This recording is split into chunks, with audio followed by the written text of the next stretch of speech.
આ 500 વર્ષ પહેલા લખાયેલો ગ્રંથ છે. અને હવે જ્યાં જ્યાં રામાયણની શરૂઆત થાય ત્યાં વાલ્મીકીને ચોક્કસ યાદ કરવામાં આવે, કારણ કે આદ્ય કવિ અને ભારત વર્ષના સૌથી પહેલા જો કોઈ કવિ થયા હોય તો વાલ્મીકી થયા છે, જેને લખવાનો પ્રારંભ કર્યો છે ગ્રંથ. ત્યાર પછી હિન્દુસ્તાનની અંદર કાવ્ય ગ્રંથો બધા લખાયા, એની પહેલા કોઈ કાવ્ય ગ્રંથ હતા નહીં. એટલે વાલ્મીકીના જીવનનો થોડો સ્પર્શ કરીને આપણે આગળ જઈએ. અને વાલ્મીકીને અહીંયા આગળ નમસ્કાર કરે છે કે વાલ્મીકી મુનિ જે ભય ત્રેતા યુગ માહી, ત્રેતા યુગની અંદર વાલ્મીકી થયા. એ વાલ્મીકીને અહીંયા આગળ એક દોહામાં નમસ્કાર કરી અને આગળ વધીએ. વાલ્મીકી મુનિ જે ભયે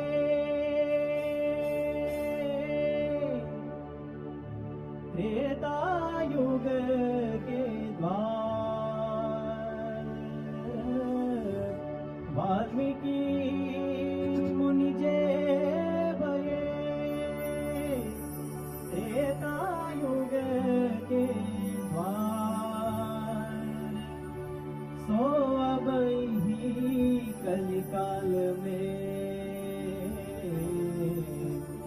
ये तुलसी अवतार, ये तुलसी अवतार. ત્રેતા યુગની અંદર જે વાલ્મીકી ઋષિ હતા એ જ ખરેખર વાલ્મીકી ઋષિ કળિયુગની અંદર તુલસીદાસ થઈને આવ્યા. તો ત્રેતા યુગની અંદર જે વાલ્મીકી ઋષિ હતા એ કેવા હતા અને એનો જન્મ ક્યાં થયો હતો એ થોડુંક અહીંયા આગળ આચમન કરી અને આપણે ગ્રંથો ઉપર આવીએ. વાલ્મીકી ચરિત્ર ખૂબ લાંબુ રહેલું છે. એ બ્રાહ્મણ હતા, રત્નાકર બ્રાહ્મણ. એના માતા અને પિતા જન્મ આપી અને જંગલમાં છોડી અને નીકળી ગયા. એક નાનકડો માસૂમ બાળક જંગલની અંદર ઝાડના છાંયે રડી રહેલો છે. એક ભીલ કુટુંબ આવ્યું અને બાળકને જોયો એટલે એને બાળકને લઈ લીધો અને પોતાના ઘરે લાવ્યા, કારણ કે બાળક નહીં તો મરી જાય. પાલી પોષી અને આ બાળકને મોટો કર્યો. ધીરે ધીરે હવે કુટુંબ એ પ્રકારનું હતું, એને લઈ અને આજુબાજુનું વાતાવરણ એ પ્રકારનું અને સંગ એ પ્રકારનો એને થયો. ધીરે ધીરે આ રત્નાકર બ્રાહ્મણ પછી મહાન લૂંટારું બને છે, ભયંકર લૂંટારો. હિન્દુસ્તાનનો નંબર 1 કહીએ તો પણ ઓછું નથી એવો આ ભયંકર લૂંટારો થયો વાલીઓ. અને પોતે જ પોતાનો પરિચય આપે છે કે અહમ પૂરા કિરાતેષુ કિરાતે સહવર્ધિત જન્મ માત્ર દ્વિજત્વમ મે શુદ્રાચાર રત સદા. કે હું તો ફક્ત જન્મથી જ બ્રાહ્મણ હતો, પણ મારું આખું જીવન એવા ખરાબ માણસોના સંગની અંદર જ ગયેલું છે, એટલે હું ભયંકર લૂંટારો થયો. એને લગ્ન કર્યા, ટૂંકમાં સંતાનો ઘણા થયા. પછી તો લૂંટે બધાને અને પોતાના સંતાનોનું પાલન પોષણ કરે. એક વખત એવું બન્યું કે ફરતા ફરતા નારદજી આવ્યા અને નારદજી એને લૂંટવા માટે જ આ વાલીઓ આગળ આવી ગયો. એને જોયું કે સાધુઓની જોડીમાં કંઈક હોવું જોઈએ, કારણ કે સંતો દેશ વિદેશમાં ફરતા હોય એટલે જોડીની અંદર ખૂબ સારો સામાન હોય, એટલે એની જોડીમાં હશે કંઈક. એટલે વાલિયાએ નારદજીને ઉભા રાખ્યા કે ઉભા રહો. નારદજી કહ્યું કે શું? તો કે જે હોય આપી દો. કે મારી પાસે તો બસ પૂજા છે, ભગવાન છે, બીજું કઈ છે નહીં. જો આ જોડી. અરે ના, તમારી પાસે કંઈક હોય પણ તું જોતો ખરો. પછી નારદજી વાલિયાને કહે છે કે વાલિયા, આ શાના માટે કરે છે? પ્રયોજન શું છે લૂંટવાનું?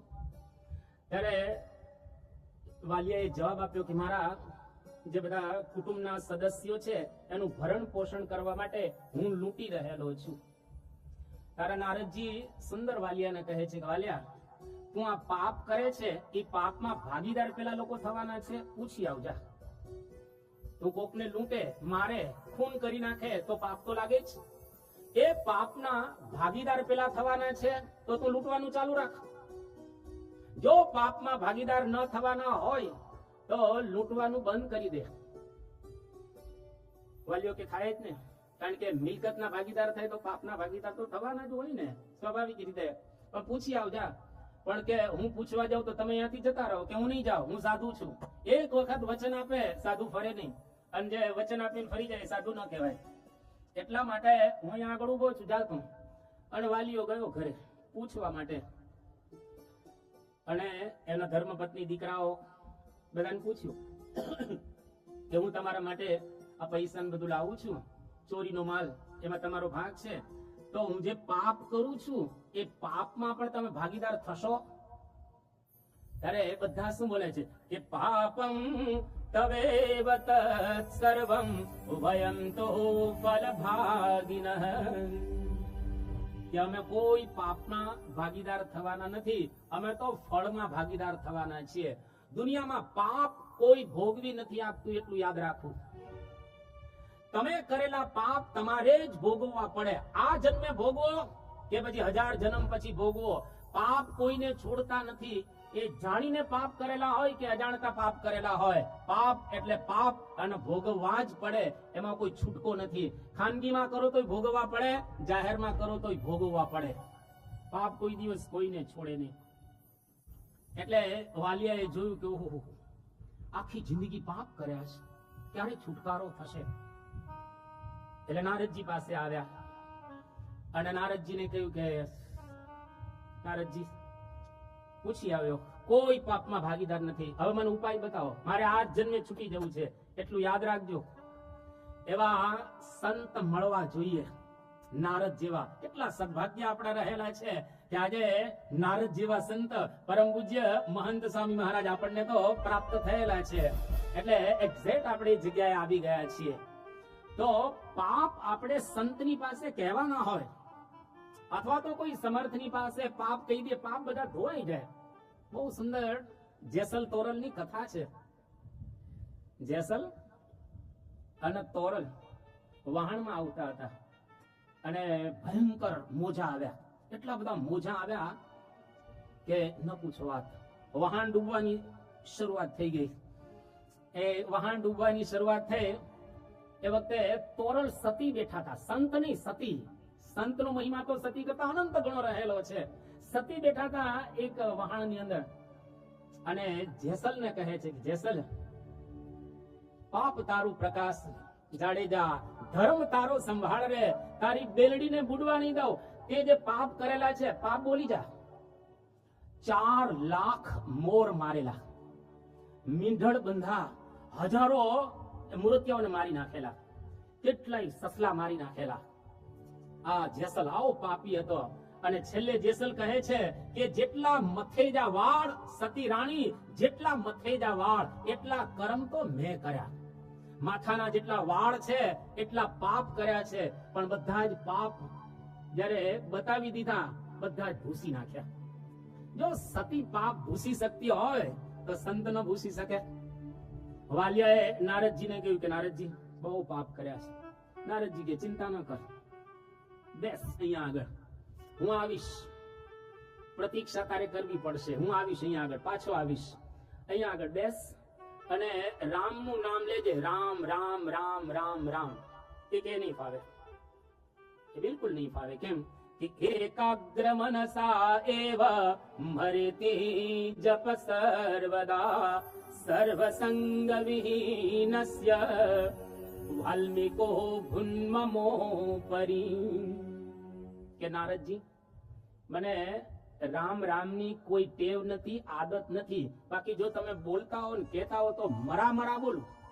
કેમ મરા મરા બોલું? તો કે આજ 2 મારા, 2 મરા, કાલ 2 મરા, મરા મરા, દરરોજ મારવાનો અભ્યાસ છે. એટલે જો તમે બોલતા હો તો મરા મરા બોલું, રામ રામ નહીં આવડે. આ તો સંત હતા કે વાંધો નહીં વાલિયા, મરા મરા બોલ, ઊંધું. અને બહુ સરસ તુલસીએ ગાયું છે એ રામચરિત માનસ ની અંદર. જાન આદિ કવિ ઉલટું નામ લીધું. સુલટા તો લઈને કેટલાય તરી શકતા હોય, રામ રામ લઈને, પણ મરા મરા લઈને કોઈ તરી જાય એ કેવું ગણાય? ભગવાનના નામનો પ્રતાપ તો જો ઉલટા સુલટા બોજીએ જ્યું ખેત મેં બીજ. તમે ખેતરમાં દાણા નાખો કે ઊંધો નાખો, ચતો નાખો, આડો નાખો, ઊભો, ગમે તે રીતે ખેતરમાં નાખો, એ કોટો ઉપર જ ફૂટે. એમ ગમે તે રીતે નામ લો, કોઈ રામ લે, કોઈ બીજા સ્વામિનારાયણ ભગવાન કે કૃષ્ણ કૃષ્ણ જે લેવું હોય તે. પણ વાલિયો લૂંટારો એના આગળ ઊંધું નામ લે છે, અને ઊંધું નામ લેતા લેતા 1-2 વર્ષ નહીં, પૂરા 10,000 વર્ષ વ્યતીત થઈ ગયા. 10,000 વર્ષને અંતે એક રાફડો થઈ ગયો એની ઉપર. અને નારદજી આવ્યા 10,000 વર્ષ પછી. ત્યાં આગળ જેવા નારદજી આવ્યા એ વખતે જોયું તો કઈ દેખાય નહીં આજુબાજુ, કે ક્યાં ગયો વાલિયો. તપાસ કરે છે પણ મળતું નથી કઈ. એક ઢગલો જોયો. વલ્મીક સંસ્કૃતમાં કહે છે, રાફડાને વલ્મીક કહેવાય, અને વલ્મીક એટલે કે રાફડામાંથી બહાર નીકળ્યા એટલે એનું નામ વાલ્મીકી પાડે છે. તો જેવો રાફડાની નજીક કાન આમ માંડ્યો નારદજીએ, તો તરત એમાંથી રામ રામ રામ રામ અવાજ આવતા હતા. નારદજી વિચાર કરો કે આની અંદર હોવો જોઈએ, જરા વ્યવસ્થિત રીતે ધૂળ ઇધર ઉધર કરી અંદરથી લૂંટારામાંથી ઋષિ થઈને બહાર નીકળ્યા. એક લૂંટારો એક જગ્યાએ સંતના વચને જો બેસે તો વાલ્મીકી બની જાય. તો આપણે અહીંયા આગળ 7 દિવસ સુધી આ એક જગ્યાએ બેસીએ તો આપણે વાલિયામાંથી વાલ્મીકી નો બની જઈએ, ચોક્કસ બની જઈએ. તો અહીંયા આગળ જેવા બહાર નીકળ્યા, આખી આભા ને પ્રભા વાલિયાની બદલાઈ ગઈ હતી સંપૂર્ણ. આખો ફોર્મેશન થઈ ગયેલું હતું. લૂંટારો જતો રહ્યો હતો અને એમાંથી મહાન ઋષિ પ્રગટ થયા. એ જ વખતે નારદજીએ આશીર્વાદ આપ્યા અને આ ગ્રંથ લખે છે. એટલે તુલસીના શબ્દો, જાન આદિ કવિ નામ પ્રતાપો. ભગવાનના નામનો કેવો જબરજસ્ત પ્રતાપ છે. ઊંધું નામ લો તો પણ એમાંથી તમે મહાન ઋષિ બની જાઓ. તુલસીના શબ્દો. જાન આદિ કવિ નામ પ્રતાપો, ભય શુદ્ધ કરી ઉલટા જાપો. જાન આદિ કવિ નામ પ્રતાપો, ભય શુદ્ધ કરી ઉલટા જાપો. જાન આદિ કવિ નામ પ્રતાપો, ભય શુદ્ધ કરી ઉલટા જાપો. જાન આદિ કવિ નામ પ્રતાપો, ભય શુદ્ધ કરી ઉલટા જાપો. ઉલટા નામ જપત જગુ જાના, ઉલટા નામ જપત જગુ જાના. ઉલટા નામ જપત જગુ જાના, ઉલટા નામ જપત જગુ જાના. વાલ્મીકી ભય બ્રહ્મ સમાના, વાલ્મીકી ભય બ્રહ્મ સમાના. વાલ્મીકી ભય બ્રહ્મ સમાના, વાલ્મીકી ભય બ્રહ્મ સમાના. જાન આદિ કવિ નામ પ્રતાપો, ભય શુદ્ધ કરી ઉલટા જાપો. જાન આદિ કવિ નામ પ્રતાપો, ભય શુદ્ધ કરી ઉલટા જાપો. કહલક કો એક મુખ ગાઈ, કહલક કો એક મુખ ગાઈ. કહલક કો એક મુખ ગાઈ, કહલક કો એક મુખ ગાઈ. રામાયણ પદ અગણિત ભાઈ, રામાયણ પદ અગણિત ભાઈ. રામાયણ પદ અગણિત ભાઈ, રામાયણ પદ અગણિત ભાઈ. આ પ્રમાણે વાલિયા લૂંટારાએ ભગવાન રામનું ઊંધું નામ લીધું તો પણ એ વાલિયામાંથી વાલ્મીકી ઋષિ બની ગયા. એટલે કોઈ જો સવડું નામ લે તો એનું કેવું જબરજસ્ત ફળ પ્રાપ્ત થાય એ આપણે સમજી શકીએ છીએ. તો નારદજીના વચને વાલિયામાંથી વાલ્મીકી ઋષિ બની ગયા અને 33,000 શ્લોકનો એને વાલ્મીકી રામાયણ નામનો ગ્રંથ લખ્યો. આપણે વિશેષ અહીંયા આગળ એ ચરિત્રનો સ્પર્શ નથી કરતા, પરંતુ વાલ્મીકી ઋષિએ એવું લખ્યું કે રામાયણ એક નથી 100 કરોડ રામાયણ છે. અને 7 દિવસ આપણે ગ્રંથને સ્પર્શી અને વ્યવસ્થિત રીતે સમજીશું કે આપણા કુટુંબની અંદર આપણે એક્ઝેક્ટ શું કરવાનું